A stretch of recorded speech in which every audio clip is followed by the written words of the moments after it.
Bienvenidos a la emisión central de Noticias RCN. Nuestra tele son las 5:05 en Bogotá, Colombia. Aquí están nuestros titulares. Imponente ceremonia de posesión del presidente de Colombia, Juan Manuel Santos.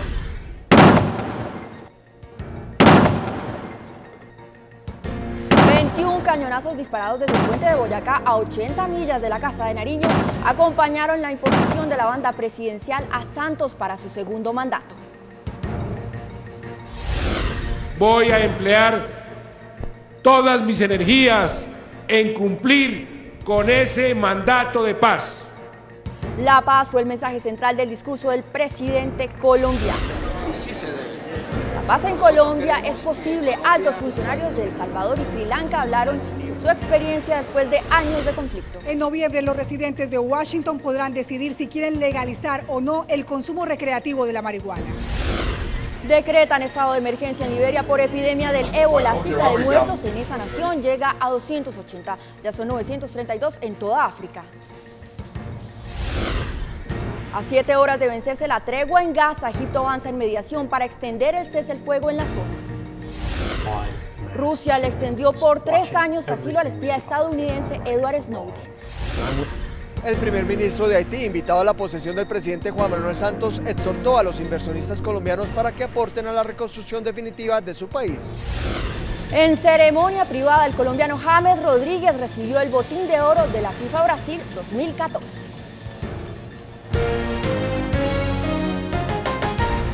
¿Qué tal? Iniciamos en Colombia porque en una imponente y colorida ceremonia se posesionó hace minutos para su segundo mandato el presidente Juan Manuel Santos. Vamos de inmediato a la Plaza de Armas en la Casa de Nariño con Juan Carlos. Juan Carlos, adelante. Marixa, muy buenas tardes. Fueron 21 los cañonazos desde el puente de Boyacá que marcaron esta ceremonia de posesión presidencial en donde el presidente Juan Manuel Santos, acompañado de su familia y también de una larga fila de niños quienes entonaron el himno de la paz, enmarcó en medio de un colorido un discurso en el que se habló de paz, pero por primera vez lo que ha sorprendido en medio del tema de la negociación que se hace con la guerrilla de las FARC en La Habana, se habló de verificación internacional. Este era un punto en el que siempre se consultaba y se decía que llegaría su momento, pues parece, llegó este momento y fue anunciado por el jefe de Estado. Las guerrillas tendrán que comenzar sin rodeos su proceso de dejación de armas y reincorporación a la vida civil. Y el gobierno tendrá que poner en marcha todos los mecanismos de acompañamiento y verificación que se acuerden, incluyendo la verificación internacional. A pesar de mostrar su optimismo y agradecer también a la comunidad internacional por el apoyo en el proceso de paz, el jefe de Estado también hizo una seria advertencia a la guerrilla de las FARC. Dijo que no se deben continuar con los ataques a la infraestructura, pero sobre todo a la población civil y más contra los niños. La guerra sigue mientras no se llegue a un acuerdo, eso lo sabemos. Pero saquen a los niños, saquen a las mujeres, saquen a los civiles de sus acciones violentas. No dinamiten las vías de los campesinos. No más pueblos sin luz o sin agua. No más petróleo contaminando nuestros ríos. Actos de paz. Eso es lo que Colombia pide hoy. Lo que más sorprendió en medio de esta transmisión de la posesión presidencial fueron los 21 cañonazos hechos desde el puente de Boyacá y simultáneamente ya se daba como oficial la presidencia de Juan Manuel Santos Calderón. Todo esto ha generado diferentes reacciones dentro de los asistentes y han dicho que ha sido una ceremonia para recordar. Esto fue lo que pasó en las últimas horas. La paz sí es posible y el posconflicto debe incluir a las organizaciones guerrilleras, a la sociedad civil.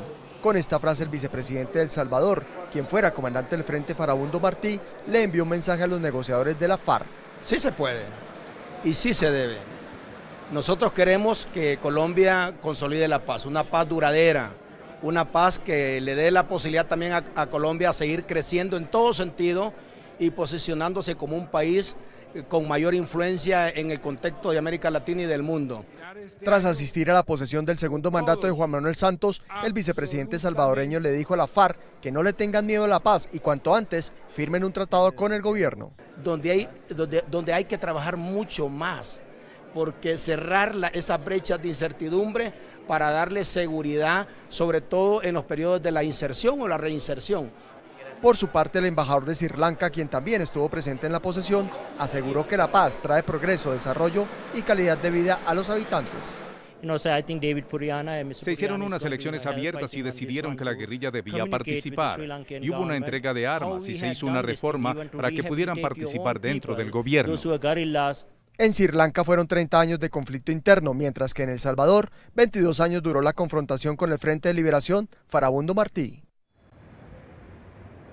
El segundo periodo del presidente Juan Manuel Santos inicia con recordar que pasó del periodismo a la política, fue ministro de Hacienda, ministro de Defensa del expresidente Álvaro Uribe Vélez. Se crearon también ciertas controversias en el inicio de su gobierno por nombrar a Germán Vargas Lleras, uno de los principales contradictores de Uribe como ministro del Interior. pero este es el perfil de quien hoy comienza su segundo mandato, 2014-2018. La consolidación del proceso de paz con las FARC, el programa de vivienda gratis y la generación de más empleo fueron algunas de las motivaciones que llevaron al presidente Juan Manuel Santos a pensar en la reelección y pasar a ser el mandatario número 60 de la vida constitucional de nuestro país. Santos, economista de 62 años, casado con María Clemencia Rodríguez y 3 hijos, Martín, Esteban y María Antonia, se preparó para la vida pública desde el periodismo. En el diario El Tiempo fue uno de los principales impulsores de la séptima papeleta, primer paso para llegar a la Asamblea Nacional Constituyente. En su vida cercana al poder, durante el gobierno del expresidente César Gaviria fue ministro de Comercio. Durante la presidencia de Andrés Pastrana estuvo en la cartera de Hacienda y en el mandato de Álvaro Uribe Vélez fue ministro de Defensa. Juro a Dios y prometo al pueblo. Al asumir la presidencia en agosto del 2010, restableció las relaciones diplomáticas con Venezuela y Ecuador. Así como no reconozco enemigos en la política nacional, tampoco lo hago en ningún gobierno extranjero. Anunció la construcción de viviendas gratis para los más pobres de Colombia. Se han desarrollado conversaciones exploratorias con las FARC. Y abrió las puertas a un proceso de paz con la guerrilla de las FARC, que se lleva a cabo en La Habana, Cuba, con el apoyo de la comunidad internacional. Bajo su gobierno se ratificaron los tratados de libre comercio con Estados Unidos, la Unión Europea y parte de Asia. De igual forma se consolidó el nuevo bloque comercial, la Alianza del Pacífico, que se convirtió en los últimos 2 años en la plataforma más llamativa para los países de Centro y Suramérica para abrir el comercio con Oriente. Alianza es como la niña bonita y cotizada del barrio, pero una niña que hay que vestir bien y que hay que encauzarla en la dirección correcta. Y valoró la ley de víctimas como una gran obra de su tarea, reconociendo como conflicto la guerra interna que durante 50 años ha librado el Estado y la guerrilla. Hoy por primera vez las FARC reconocen a las víctimas. Educación, salud, empleo y paz son las principales metas de su nuevo objetivo, con miras a un balance final en el 2018. Hoy también se da inicio a una nueva etapa política en la vida de Germán Vargas Lleras. Es el nuevo vicepresidente de los colombianos. En el gobierno del presidente Santos, en la primera etapa, fue protagonista en el Ministerio del Interior y también en el Ministerio de Vivienda. El objetivo de Germán Vargas Lleras de ser el principal huésped de la Casa de Nariño aún sigue pendiente. Sin embargo, muchos coinciden en que hoy es un paso trascendental para lograr ese propósito, posesionándose como vicepresidente de los colombianos.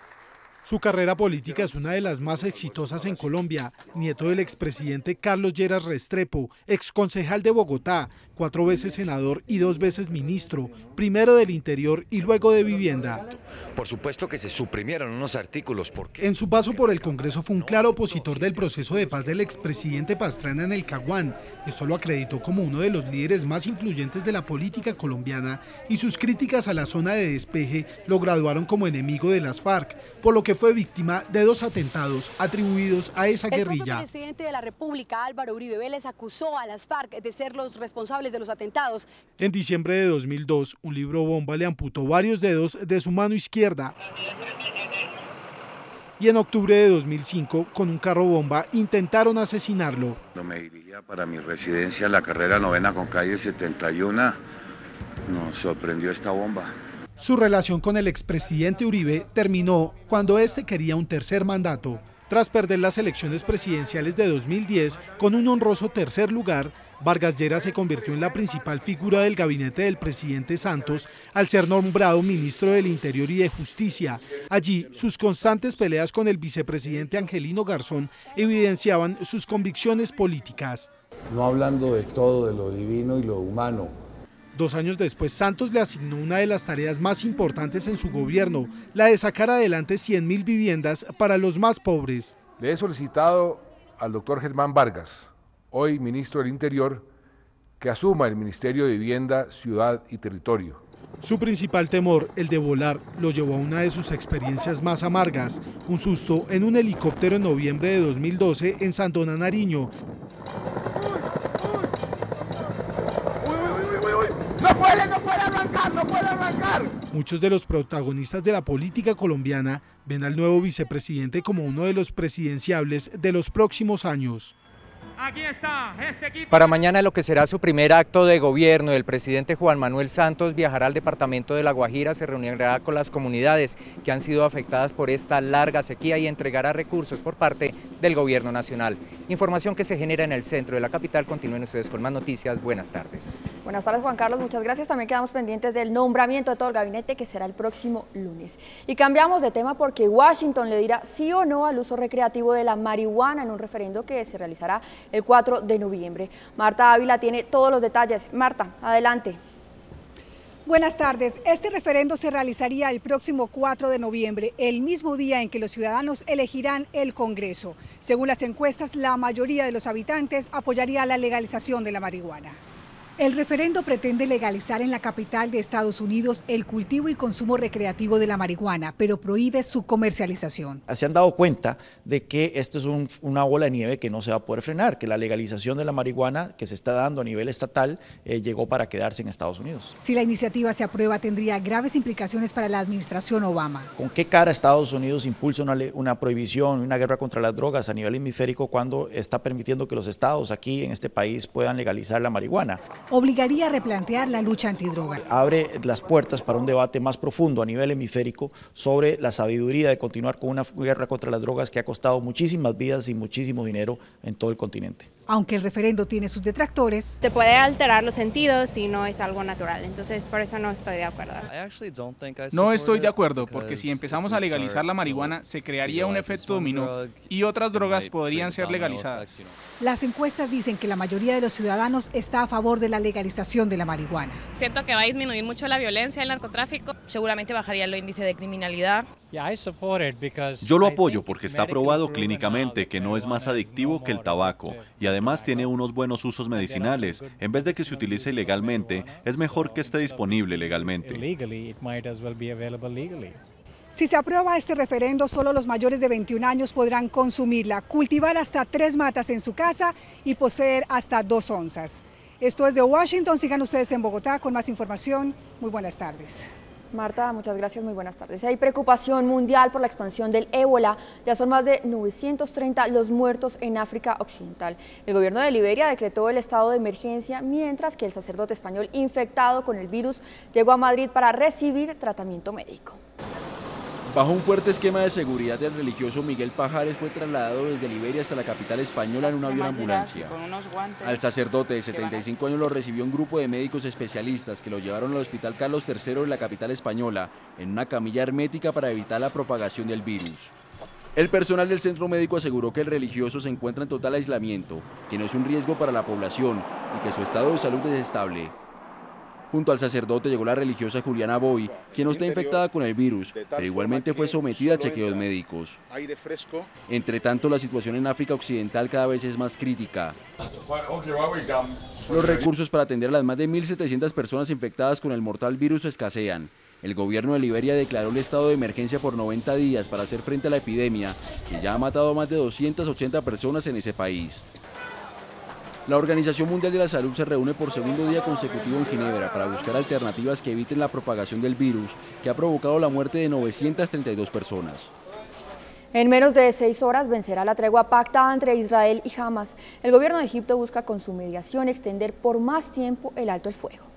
Tercer día de esperanza en Oriente Medio. La tregua acordada avanza en medio de reuniones por separado con delegaciones de ambos bandos en Egipto, donde se busca un cese de hostilidades permanente. Las 72 horas de paz está previsto que termine mañana viernes a las 8 de la mañana, hora local. Medios israelíes destacan que según la oficina del primer ministro, existe la disposición de su país de aceptar una prórroga, aunque oficialmente no habrá una confirmación. Sin embargo, por parte de las milicias, varios portavoces han desmentido en las últimas horas que hayan aceptado dicha prórroga. Israel desmovilizó a cerca de 30.000 efectivos de la reserva como una muestra de que confía en el éxito de la gestión egipcia. Sin embargo, conserva aún cerca de 50.000 hombres a las puertas de Gaza de llegar a ser necesario reanudar la operación llamada Margen Defensivo. 1.800 palestinos y 67 israelíes murieron en los 29 días que duró la ofensiva militar de Israel contra Hamas y las milicias armadas, considerada la más grave desde 1967. Al menos 400 niños en Gaza hacen parte de la lista de víctimas según la UNICEF, quien anunció que 373.000 menores necesitan ayuda psicológica urgente para superar esta situación traumática. Mientras tanto, Rusia evalúa qué hacer frente al caso del ex analista de la CIA, Edward Snowden, quien está en su territorio. El abogado de Snowden anunció este jueves que Moscú ha autorizado la ampliación por 3 años del periodo por el cual el país lo acoge bajo la figura de asilo político. También ha sido extendido su permiso de residencia en el país, lo que significa que Snowden podrá quedarse en Rusia hasta 2017. Y el primer ministro de Haití, de visita en Colombia, lanzó un llamado urgente a la comunidad internacional. Les pidió ayuda para avanzar en la reconstrucción física y social de su país, afectado por el terremoto en 2010.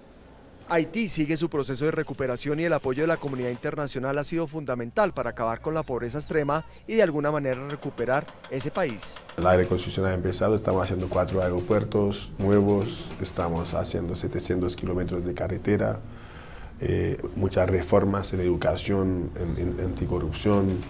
La seguridad ha mejorado bastante. Haití es un país muy seguro ahora. El primer ministro de Haití, invitado a la posesión del presidente Santos, invitó a los inversionistas colombianos para que aporten a la reconstrucción definitiva de su país. La inversión es clave al desarrollo a largo plazo y seguramente nosotros vamos a trabajar con el gobierno colombiano para reforzar los lazos, los vínculos comerciales entre los dos países. Agradeció a Colombia el apoyo que le brindó en asistencia social y médica durante el terremoto ocurrido en enero del 2010. Muy bien, nosotros hacemos una pausa y espere la entrega del botín de oro a James Rodríguez y la evolución de Ospina en el Arsenal. Ya regresamos.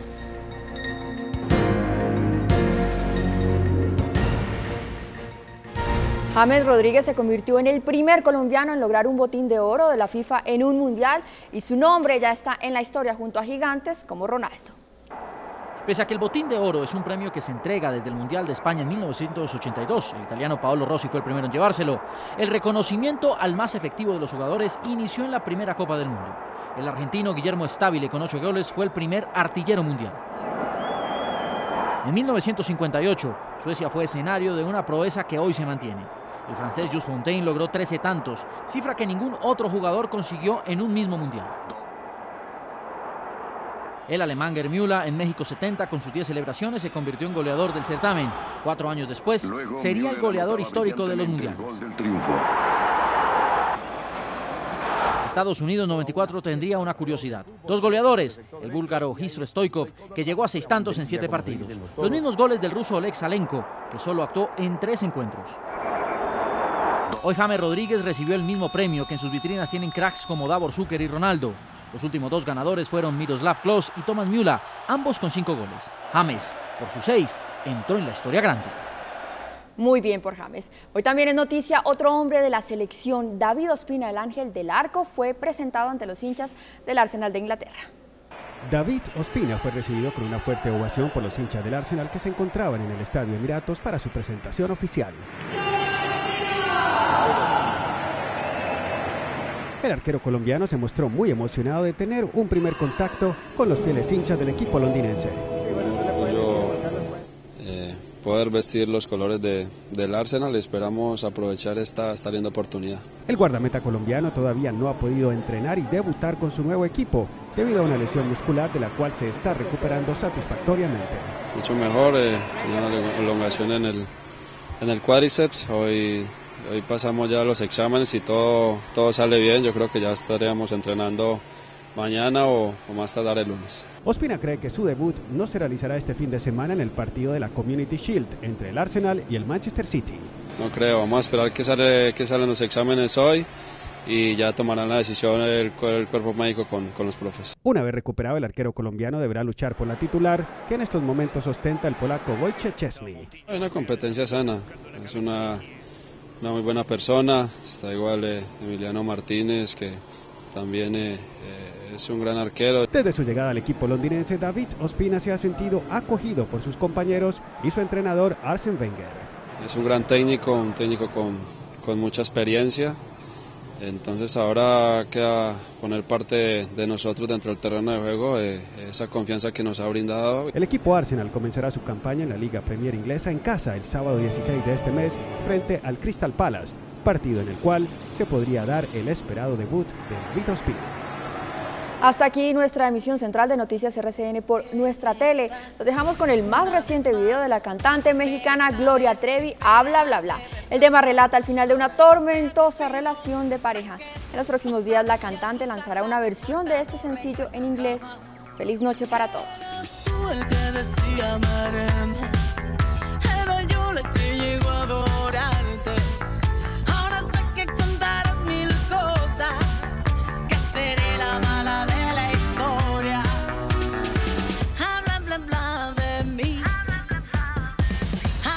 Bla de mí.